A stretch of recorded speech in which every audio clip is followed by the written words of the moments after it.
All right, Kevin back with you for another episode of the $1 Million Relationships Podcast. And today I'm here with Shelly Berkowitz. Shelly, welcome. So awesome to have you on the show today. Thanks so much, Kevin. I'll tell you, I have really been looking forward to this conversation. And you and I got to connect before and have a conversation. I got to know a little bit about you, and I want to start off by giving a shout out to the folks over at the Quoted platform because probably about I don't know a month and a half, 2 months ago, I was talking with another friend of mine who he too hosts a podcast, and he was asking me if I knew about that platform, and I said no, I'd never heard of it before, and he's like, Kevin, you should really check it out because I've found some amazing podcast guests through that platform. And so I did. And in fact, my assistant Sharon, she was like, well, Kevin, let's just put a listing up and see what happens. And within 2 days, I had a lot of responses to that. And it was what was really awesome about it. It was like in our situation, Shelly, it was your PL gal, Rachel, who reached out to me. And she sent me this just amazing message raving about you and talking about some of the relationships that she knew you had that she thought might be interesting to talk about on the show here and stuff, but she spoke so highly of you that it just grabbed my attention. And I'm like, yep, Rachel, I would love to connect with you and Shelly and talk about possibly doing a podcast interview. And so we had that conversation a while ago. And I am so grateful for the work that those guys are doing at that platform because Shelly, I doubt you and I would have even met if not for that. And I'm so grateful too. yeah, yeah. So what I want to do to start off with, I want to turn it over to you because you have a really amazing background. And not only that, when I found out about what you're doing now and the unique perspective that you have that most other people don't have. And I was just really intrigued, and I'm like, this is going to be really good. And so I want to just, I want to kind of free flow with this a little bit. And so I'm going to give you just kind of leeway to go where you want, but I'll give you some kind of like talking points as well, I do, because I want you to be able to share about, what you do, who you serve, what inspires you most about the work that you do and the impact you get to make, and also share some of the backstory. How did you get in to doing what you do now? Because what I do know is you've got a really powerful backstory, and I want to make sure we share that with our listeners. So, Thanks. It'd be my pleasure.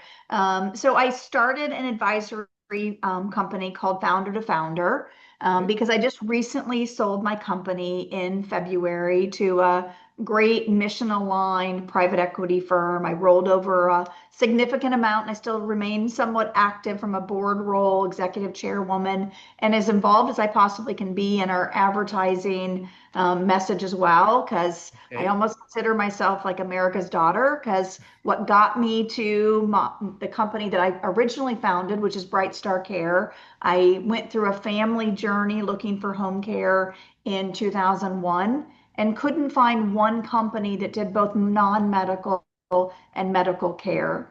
And so we went through that family journey, ultimately losing our grandmother to cancer in early 2002. And I just did some soul searching. I worked in corporate America. I'm an accountant by background. I've led very large teams. And something was just calling at me that families deserve better, deserve more. And I was coming at it from a personal passion perspective and wanted to give families what our family had been looking for. And so I just set out for maybe 6 months to have lots of conversations with nurses, caregivers, discharge planners, anyone who would be in and around on the consumer side, the referral side, or the employee side of a home care business.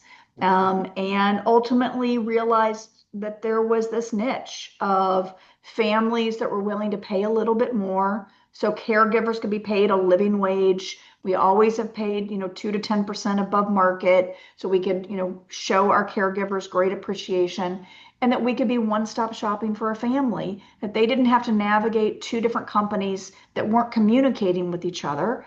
I I might need to send in a caregiver for the non-medical. I might need to send in a licensed practical nurse or a registered nurse for the medical if there's injections involved.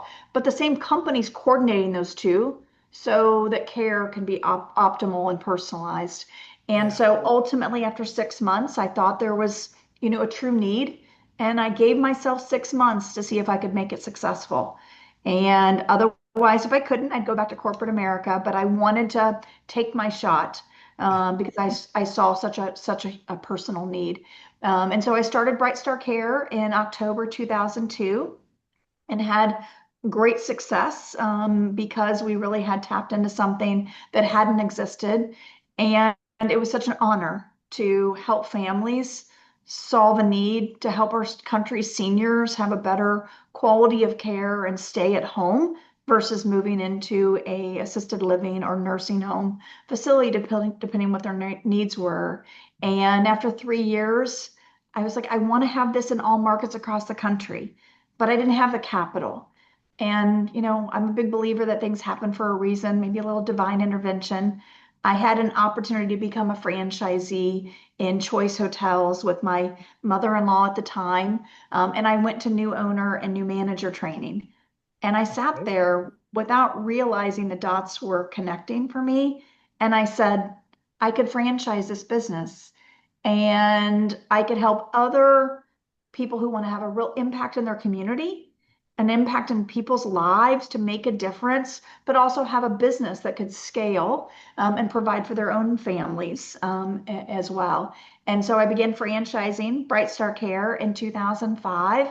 And kind of fast forward, we grew to, serving hundreds of thousands of families over the years, typically 10 to 20,000 families on a given week, employing across the brand about 25,000 caregivers a month, 5,000 nurses a month, Wow. and we have about 450 or so franchise or company-owned locations across the country. And so we've, had this huge impact and this huge reach that I am so passionate and honored to have been a part of. But it takes a lot of time Yeah. to Yeah. be an entrepreneur. And COVID happened, and we were a business that is having to navigate the clinical rules and the home care rules and the distance and personal protective equipment, PPE, and PPP to keep our franchisees kind of in business during that period of time while things were adjusting for themselves. And I, at the time, was a single mom with twin boys, one of whom is autistic. And we navigated COVID as a brand and me as a family unit, but we were wore out. And so it made me start thinking about, I love this brand. I'll be passionate about this brand for the next 50 years. I hope in some way I get to always be involved in the brand. I love being the face of the brand because I am as passionate today about what we do and how we do it and the quality we provide as I was when I started it in 2002. But I didn't want to have an operational role day to day. I felt like it was keeping me from being the mother I wanted to be. And in 2023, my autistic son, well, both my boys were going off to college. My autistic son, that was going to be a real challenge because in Chicago, there wasn't an autism supported college or post high school experience for him.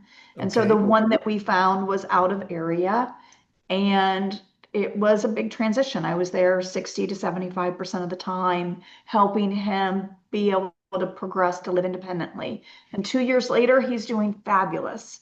But I had to make a choice. And so I decided that it was the right time to professionalize the management team, put a full-time, operational CEO in place, step back and up to executive chair of the board of directors, where I can be available and I'm probably engaged 20 hours a month, but it Okay. wasn't 20 hours a day like during COVID. Yeah.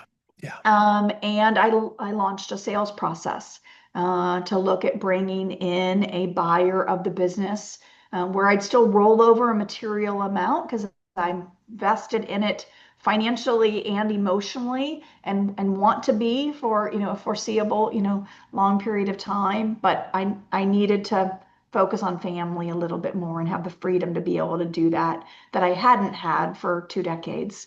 And, ran a sales process during most of 24 and got to the end of that 2 weeks from closing in early December and had the potential buyer not treat me well, focus more on dollars than on quality and culture and character. And this has been my life's work. It's never been about money. It's been about doing the right things for families, our caregivers that are on the front line, and for our franchisees. And so I stepped away and I took the month of December over the holidays, really, assessing what I wanted to do. And I said, you know what, I'm going to go back. I'm going to talk to my backup bidders.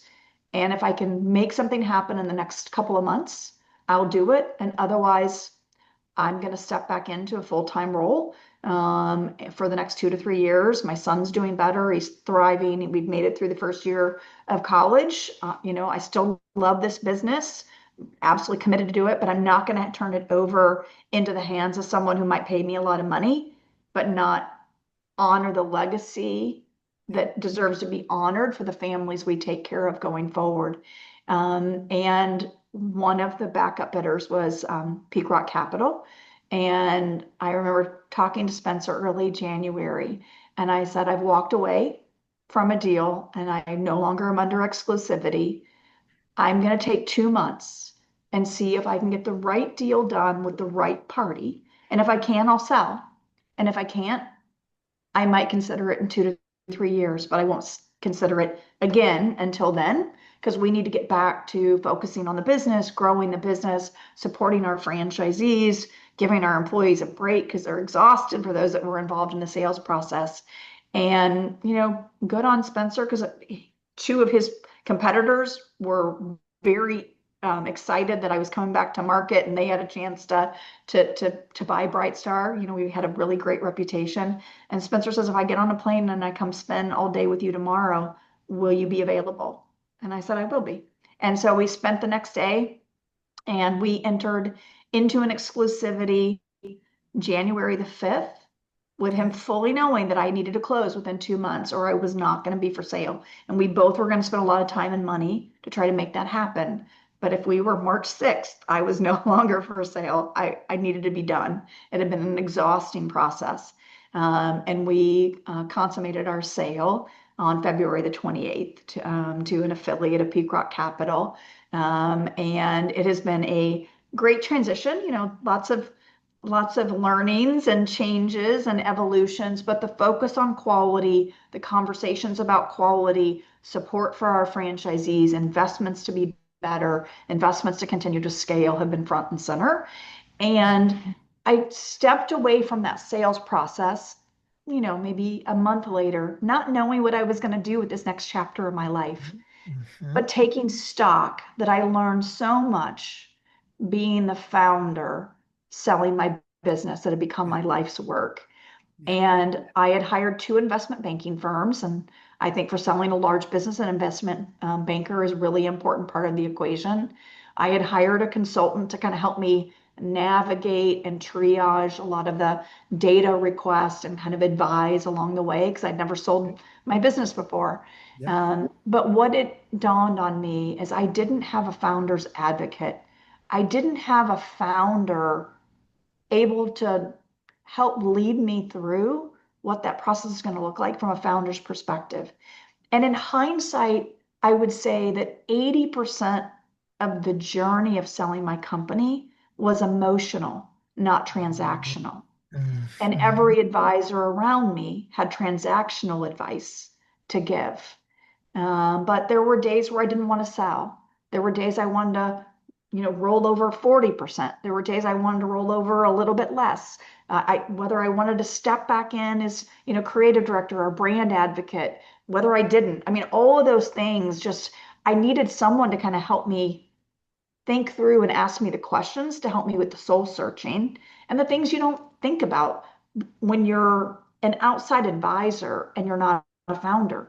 20 plus years of all of my personal information, my tax returns, the investments I've made, my divorce documents, everything were on on my email history or on my technology files. Mhm. And a few days after the transaction, I no longer had access to them. In the Wow. last 48 hours, I've now gotten access to them again, but it's taken 3 months. Yeah. And so it's the things like that that a founder who's lived it can Yeah. help another founder prepare for it and Yeah. go in with eyes wide open. I would do it again. I would select Peak Rock again, and I'm 90 plus days past, so I'm out of the honeymoon period, I think.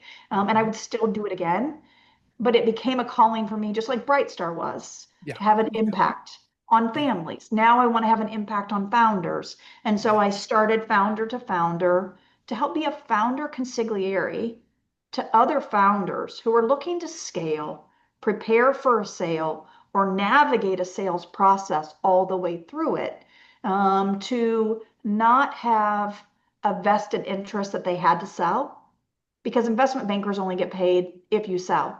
Yes. But for a founder, it might not be right for them to sell now. It might be Mhm. better for them to go get an angel investor. It might be better for them to put debt and take a little bit of money out. It might be better to wait until the macro environment is a little bit better. And so I want to be able to try to ask them the right questions and help them sort through the right answers. So it's a right decision for them, not the right decision for whoever's has a variable incentive structure Yeah. that is incentivized to convince them to sell. Yeah. If To get selling's the not deal right for done. them, yeah, if selling's not right for them, that's great. If they're not ready to be done, don't sell. Can you transition into a non-operating day-to-day role? Can you expand your leadership team? Can you take some chips off the table in a different way?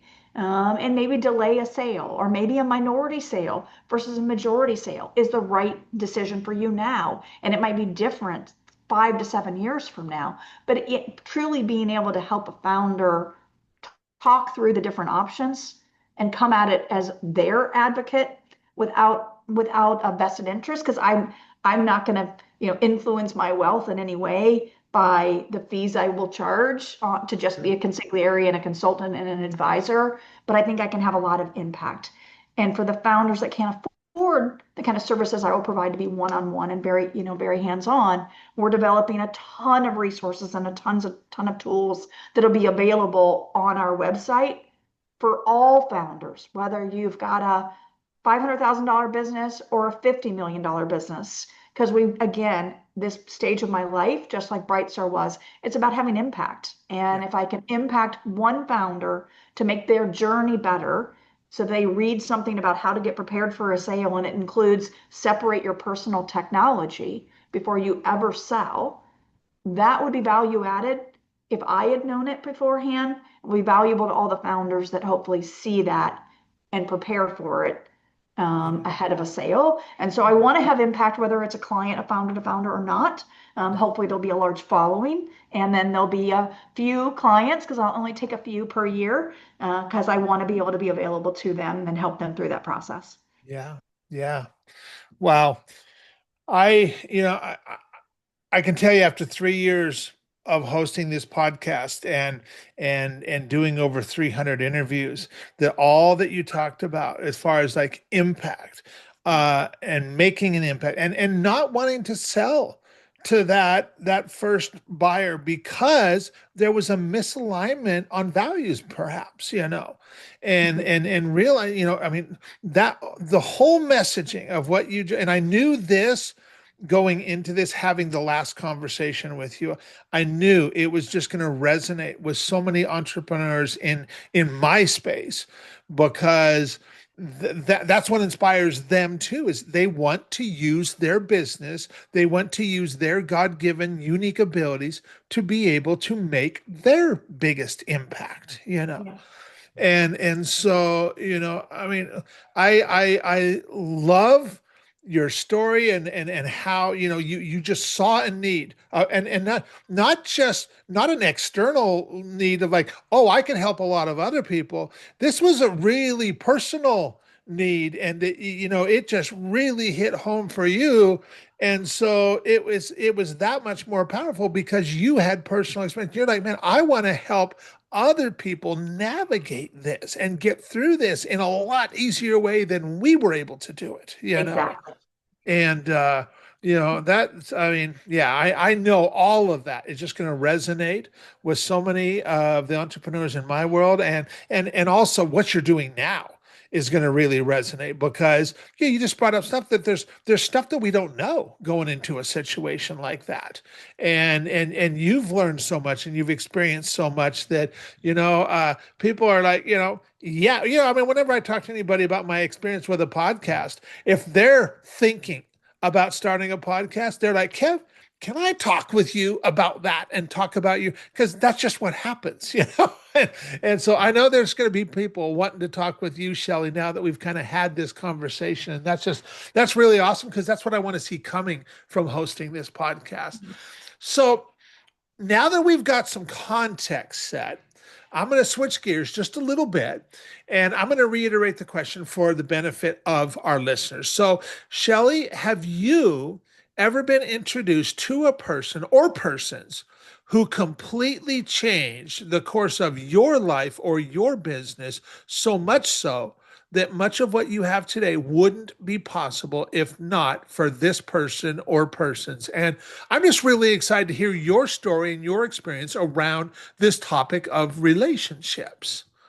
Yes, absolutely. And I have four kind of groups of people or individuals that when I Okay. thought about this question. So the first one, I've been a big believer in trying to be part of organizations or groups where I could have a focus group or a forum of other entrepreneurs Uh-huh. so that I had kind of a safe space to talk about what was going well, what wasn't with customers and employees, and learn from others. And so for a very long period of time, I was part of Women Presidents Organization, evolved to be part of Young Presidents Organization, and had forums as part of both of those.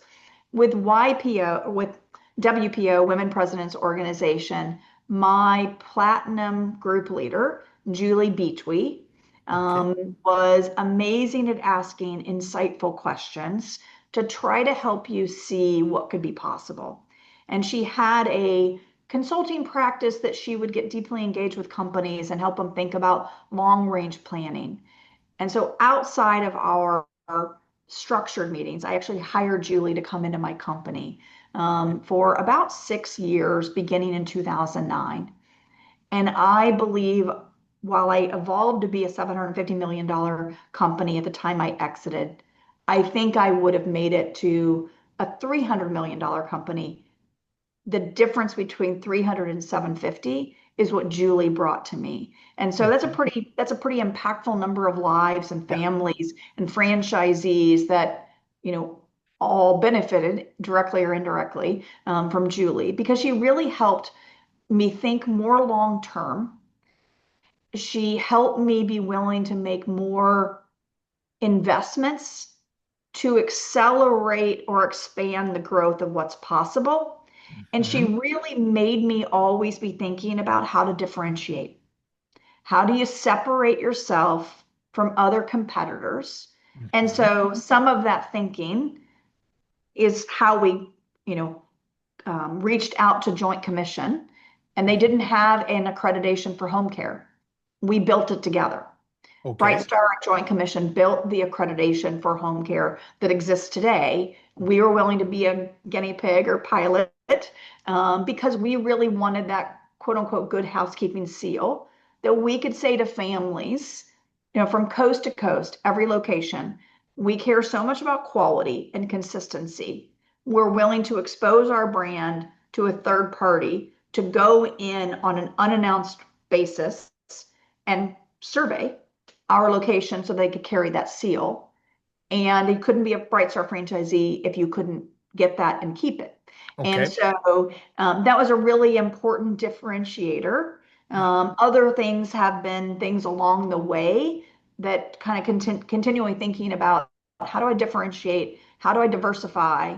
How do I continue to elevate people, technology by making the investments with intentionality? Like if I'm going to reinvest back like 10% of profits every year to accelerate growth, where would I invest them? And many Hmm. businesses don't think with intentionality that if I've done $20 million of profit this year, 2 million should be incremental to what you would normally spend on just your business. And it should be on something, a set of projects, a set of initiatives that could help you be more than what you will just be through the sake of time doing the same things you've been doing. And that came from Julie. And I think that was really invaluable to me as a leader to think bigger, Yep. bolder, and be willing to execute on that. Yeah. And so that she was really an impactful, and she's still a dear friend that I reach out to as frequently as we can. Just talked to her on her birthday just a month or so ago, and she's just an amazing human being that's been invaluable for me, and always probably my biggest cheerleader in many ways. So that's a really impactful one Yeah. on my life. Awesome. Um, Another would be Gloria Jean Kvetko, who just sadly passed away this past year. But Gloria Jean, when I was starting to think about being a franchisor, I'd had three company-owned locations, 2002 to 2005. I'd been successful. I believed I wanted to franchise my business. I set the legal paperwork in motion to do that in 2005. And I went out to my entire network after kind of doing a Google search for Chicago-based franchisors Okay. that were women founders. Because in 2005, my twin boys were born, and Luke was born with some opportunities that were just going to make life a little bit harder and require more of my time. And what I hope to gain is how can I be a great franchisor and help invest in my franchisees so that they have the best opportunity to be successful, so we can ultimately take care of more families. But I also wanted to hear from, hopefully, a mom of how she was able to do that and raise children at the same time. And Gloria had raised two boys and been a successful entrepreneur. Her life story was slightly different, but neither of us came from money. I was self-made. I waited tables to put myself through college. First one in my kind of family to go to college. She similarly was a hairdresser who saw this flavored coffee opportunity way before Starbucks, and kept for the first 5 to 10 years of her business, kept doing hair to help have incremental money so she could invest in her business. And all the while of being an entrepreneur and working what felt like 24 by 7, raising children and trying to be as present as you could be, but also having a business that was going to be really important to what you could make possible for your children. And so that balance was really important. And so I researched probably 5 or 6 female founders in Chicago. Gloria Jean was one of those names. And I went to everybody I knew and said, does anybody know Gloria Jean Kvetko? And I met her for coffee and breakfast at the Buffalo and Buffalo Grove, a little, coffee shop. And we immediately hit it off. And that was probably 2005 or 2006. Okay. And we have had she was on my board of advisors for probably 5 years. And then beyond that, we made time for lunch once per quarter for the next 10 years. And I would say she was one of the closest people in my life until sadly, she had lived a very full life. She was in her 80s, and had a lot of impact, but no longer with us. But she had a big impact on my life, both in listen to yourself, ignore the doubters, resilience will be important. And when the voices are negative, call me. And so she was always a safe place to go. And she also helped me see that I didn't have to be a perfect franchisor and a perfect mom on every single day, but across the year, try to be the best you can be at both. Because they competed for my time, and it was difficult to do both every day Yeah. perfectly. And so those were two that were really important to me as individuals. Um, when I think about other groups, like without my earlier stage franchisees that believed in me, took a chance and contributed back to the brand in terms of serving on the Franchise Advisory Council, sharing their best practices, mentoring other franchisees, suggesting the buying of a franchise to other friends or people in their community. And there's three that yeah, three groups that stand out for me. John Bosco was a hospital administrator in Florida, still a franchisee today. Jeff Tews and Susan Rather in Madison, Wisconsin. They grew to have like 7 or 8 territories in Wisconsin. They just sold their business in the last couple of years and are retired and enjoy life. And I'm enjoying watching all of their travels and seeing them enjoy life. And then someone who's continued to be like one of my closest friends in my life, Sherry Mackesy, was a franchise here in the Chicagoland area. And, she took over for Jeff Tews. He mentored her. She stepped into the Franchise Advisory Council role during kind of impactful years during the kind of down economy of 2009, 2010, when we were all trying to lock arms and navigate it together. So I'd say I appreciate, and without all of my franchisees, we wouldn't have been successful and families wouldn't have received exceptional care. But there's a few that stand out in terms of that early journey that were so important. And then my fourth, area would be there's so many employees that have been part of the brand that have had a major impact, and I've watched grow to have such impact on what our brand's been able to do. Zach Woods, who is currently our Chief Operating Officer and started as one of our just directors of our START team, which is our brand new kind of franchisee support organization, and now he's running that entire organization and has just evolved to care so much, so deeply, while also being an exceptional hands-on father. I think 5 kids, Wow. unless I've missed a sixth, but 5 kids, and just a great human being that really bleeds bright star blue. And he gives me a lot of comfort that as I've stepped away from the brand, that he is there, actively part of our franchise network, kind of focusing on the right things, focusing on the quality of our brand, and that gives me a lot of comfort. And another was a director of operations for one of my franchisees in California who moved to Arizona, and we built a support role for her because she was so phenomenal. And then she wound up moving to Illinois and taking over my baby, my company-owned store in Illinois. And Jen Norrid has just expanded her role to be over all of our company-owned locations. And it's hard to imagine feeling good and at peace with all the families I personally made a commitment to in Illinois, and now in Illinois and Wisconsin, because of having Jen's leadership and decade plus of knowledge of our brand if she wasn't there. And so as I've kind of moved into founder to founder and moved into more time for my boys and now my stepdaughters, to have a more holistic life, I think I get a lot of peace with Jen Norrid being over our, Illinois and Wisconsin locations where I've been so involved in those personal referrals for those families that select our care, and having Zach over our franchise network. They bring me a lot of peace. We have many amazing employees that I've seen grow over the years, Shannon and Pam, and so many others. I couldn't name them all, but Zach and Jen on a day-to-day basis are the ones that bring me a lot of peace and comfort, knowing that Bright Star is in great, great hands. Yeah. Yeah. Wow. You know, um, my goal for this podcast has been consistent since the day we launched this. That for you, the guest, I get to give you the opportunity to just honor some people, some relationships in your life that have just been really valuable, really instrumental for you. And boy, what a beautiful job you did of that today.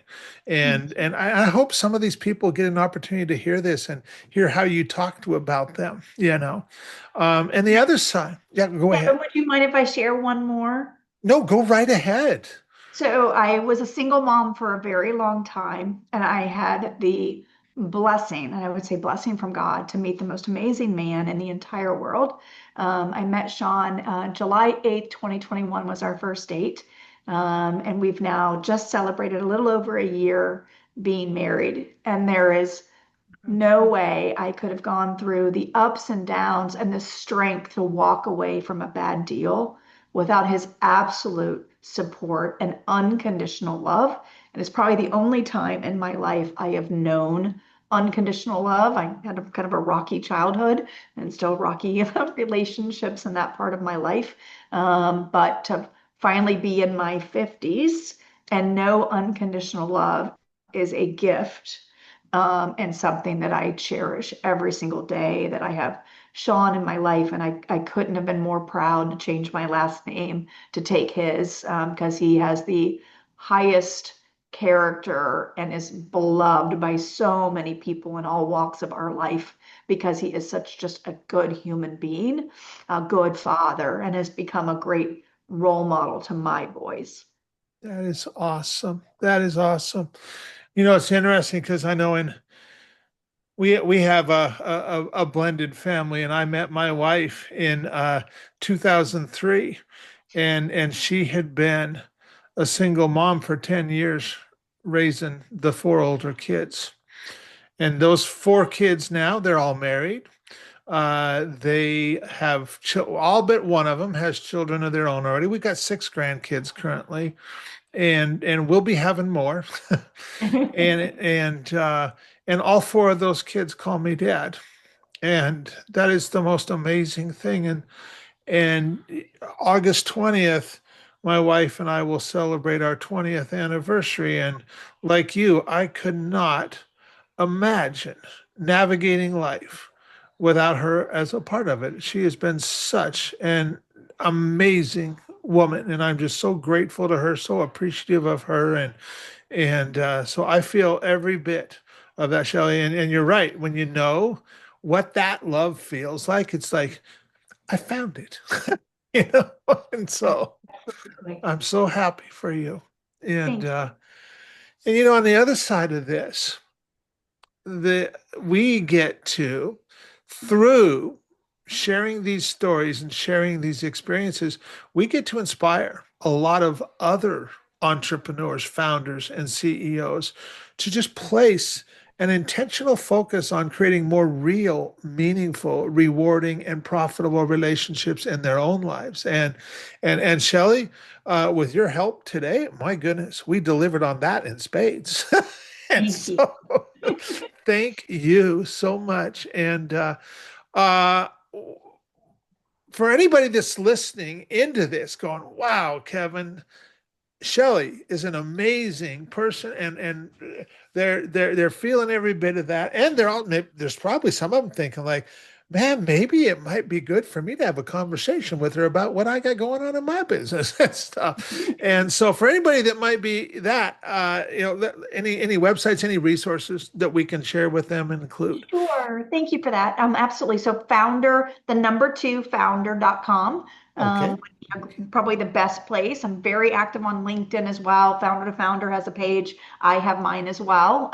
But those are somewhat interconnected, as LinkedIn tends to be. But Yep. any resources that we can provide, we will continue building those out. We have an intentional plan over the next 3 or 4 months to make more resources available, and then when and if that becomes appropriate for a founder that's thinking about an intentionality around scaling, selling, or how to monetize, even if that's not selling, I'm happy to engage to help them do that. Awesome. Well, I will make sure that we include that with the notes for the show. Any last thing you feel led or compelled to share, Shelley, before we call it a wrap?